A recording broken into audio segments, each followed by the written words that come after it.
তো আমি প্রথমে একটা কারেকশন করে কথা শুরু করি। সেটা হচ্ছে যে আমি মানে শব্দটা হবে সভাপতি বাংলাদেশ লেখক পরিষদ। ঠিক আছে, তো অর্থাৎ এটা বাংলাদেশ রাইটার্স অ্যাসোসিয়েশন। তো উপস্থাপক একটু ভুল করে একটা শব্দ যোগ করছেন।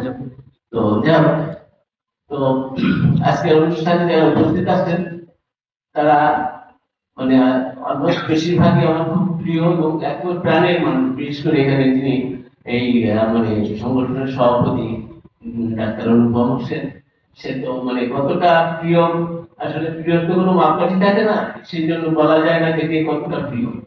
তো যাই হোক, তারপরে শামসুল ইসলাম আছেন, তিনি অত্যন্ত প্রিয় মানুষ। তার যে একটা লাইভ অনুষ্ঠান করেন, সেখানে তিনি আমাকে ডাকেন এবং আমিও তার কখনোই কোনো ডাকে মানে সাধারণত না করতে পারি না। আর আমাদের আরফান ভাই আছেন, তিনি তো একজন মানে ভিতরের মানুষ, তাকে নিয়ে বলতে গেলেই তো মানে পুরো মানে আলোচনা পুরাটাই কেটে যাবে আর কি। আহ, মানে আমাদের কিছু কিছু মানুষ থাকে যাদেরকে কখনোই মানুষ বলতে পারে না, মানে যাদেরকে ভোলা যায় না, বিশেষ করে যারা ধারাভাষ্য করেছেন। তো আমি এখনকার কথা বলছি না, কারণ এখন যারা ধারাভাষ্য করেন তাদের হয়তো অনেকের নাম আমরা বলতে পারবো না, কিন্তু আমাদের হামিদ ভাই, তটক মল্লিক ভাই, তারপরে আহমেদের কিছু নাম ছিল, যে নামগুলো আমরা কিন্তু এখনো মানে সেই মানে নামের সাথে কিন্তু গল্পগুলো আমাদের সামনে ভাসে। তো আমি এই সংগঠনকে ধন্যবাদ দিচ্ছি যে তারা যে অন্তত প্রতি বছর বা হয়তো মানে এই মানুষগুলোদেরকে স্মরণ করে, তার জন্য মানে তাদের এই সংগঠনের সকল সদস্যকে আমি বিশেষভাবে ধন্যবাদ দিচ্ছি। এই জন্য আমি আগেই বলেছি যে আজকাল কিন্তু আমরা কেউ কাউকে ওইভাবে মনে রাখতে চাই না, ওইভাবে স্মরণ করতে চাই না। তো তারপরেও আমার মানে স্মৃতির পাতায় এই নামগুলো আবার নতুন করে নিয়ে আসার জন্য তাদেরকে ধন্যবাদ। তো আমি এখানে যারা আছে মানে তাদেরকে নিয়েই যদি আলোচনা করা হয়, সেই আলোচনাটা দীর্ঘ আলোচনা করলেও আমার মনে হয় শেষ হবে না। বিশেষ করে যদি আমি হামিদ ভাইয়ের কথা বলি, যে হামিদ ভাইয়ের সাথে যে সম্পর্ক, সেটাই যদি বলি, বা তখন মল্লিক ভাইয়ের সাথে কথা যদি বলি, সেই একজনের কথা বলতে গেলেই আমার মনে হয় যে পুরো আলোচনা শেষ হয়ে যাবে। কারণ অমিত ভাইদের মতো লোক এখন আসবে আর আসবে না, মানে এত আন্তরিক, মানে আমাদের বয়সের অনেক ব্যবধান ছিল, তারপরেও ওটা মানে যতদিন মানে শুনতে হোক, ইসলাম অফিসে হোক, বা এমনি অন্য কোথাও দেখা হতো হলেই মানে এত আপন, এত মানে আপন ভাবে কাছে টেনে নিতেন, এরকম কি এখনকার কেউ নেবে? নেবে না। তো আমি এখানে যারা আছেন তারা তো আমার মনে হয় যে অলমোস্ট বেশিরভাগই মানে ব্যক্তিগতভাবে আমার সম্পর্কে অত বেশি তথ্য জানেন না।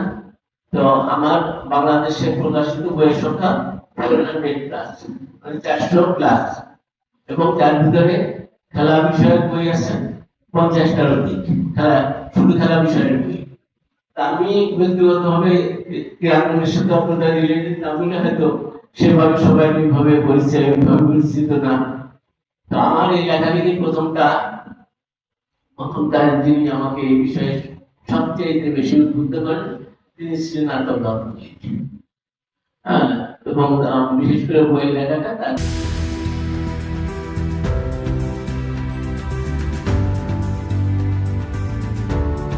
অনুপ্রেরণা দিয়ে শুরু হয়েছিল। আর খেলাধুলার যে লেখা, সেটাও মোটামুটি আমি মোটামুটি কয়েকজন মানে নাম বলতে পারি, যে মানে যাদের কারণে ক্রীড়া বিষয়ক লেখালেখির সাথে আমি বেশি উৎসাহিত হয়েছিলাম। তার ভিতরে আমাদের আব্দুল হামিদ ভাই, এবং আমি আমার জীবনের প্রথম যে লেখাটা, সেই লেখাটা প্রথম যার কাছে নিয়ে গিয়েছিলাম সেটা আব্দুল হামিদ ভাই। মানে ক্লাবে যদিও লেখাটা ক্লাবে সবাই ছিল না, সবাই ছিল ইত্তেফাকে। কারণ ক্লাবের পেজ মেকআপ হয়ে গেছিল, ওই সংখ্যায় আমার সুযোগ ছিল না। পরে উনি আমাকে বললেন যে আপনি সে যান এই ইত্তেফাক অফিসে।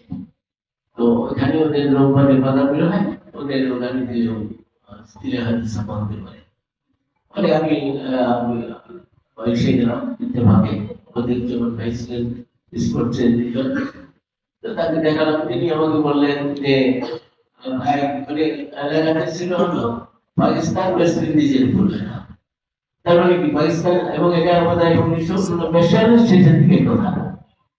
তো তখন মানে পাকিস্তানের লেখা মানে কি যে তার উপর তো অলমোস্ট সবাই লেখা ত্যাগ করে, এবং তিনি তখন আমাকে কয়েকজনের নাম বললেন ডিরেক্টর স্পোর্টস যারা সেই সময় বিলেতে মানে ক্রীড়াবিদদের ভিতরে একটা শীর্ষ সারিতে একটা কার্ড ছিলেন। নিতে পারো। তো আমাকে বললেন যে ওনাদের লেখা আসছে, তো আমি ভাই আপনার কোন লেখকের লেখা আমি বলে ছাপতে পারবো না। পরে আমি বললাম ঠিক আছে ভাই, আপনার লেখা ছাপতে হবে না, আপনি লেখাটা রেখে দেন।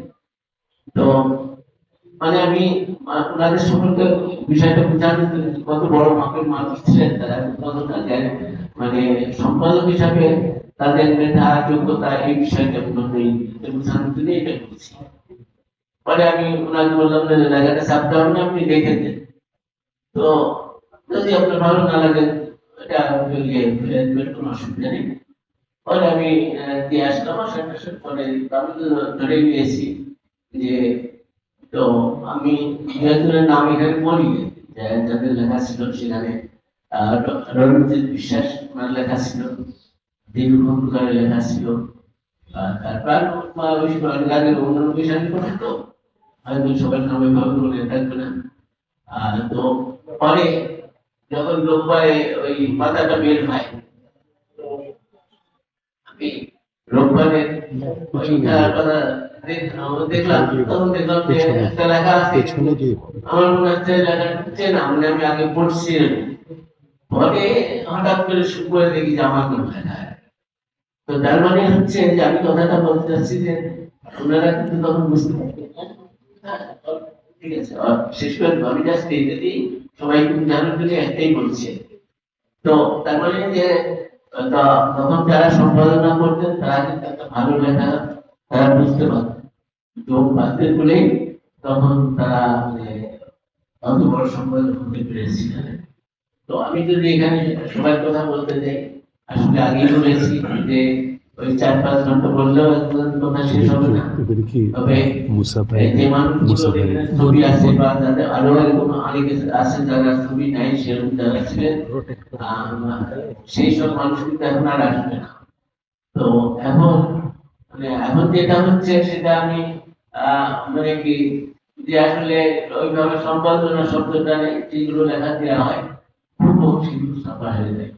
তো আমরা আশা করবো যে আমাদের পরবর্তী সময় এরকম সম্পাদক রাখবেন, সেরকম ধারাভাষ্যকার রাখবেন, তাদেরকে পরের প্রজন্ম আমার মধ্যে তাদের সম্পর্কে বলতে পারবে। তো আজকে মতো এখানে শেষ করবো, কারণ আরো অনেকেই বলবেন। তো ধন্যবাদ সবাইকে, ধারাভাষ্যকার সংগঠনকে ধন্যবাদ, সভাপতি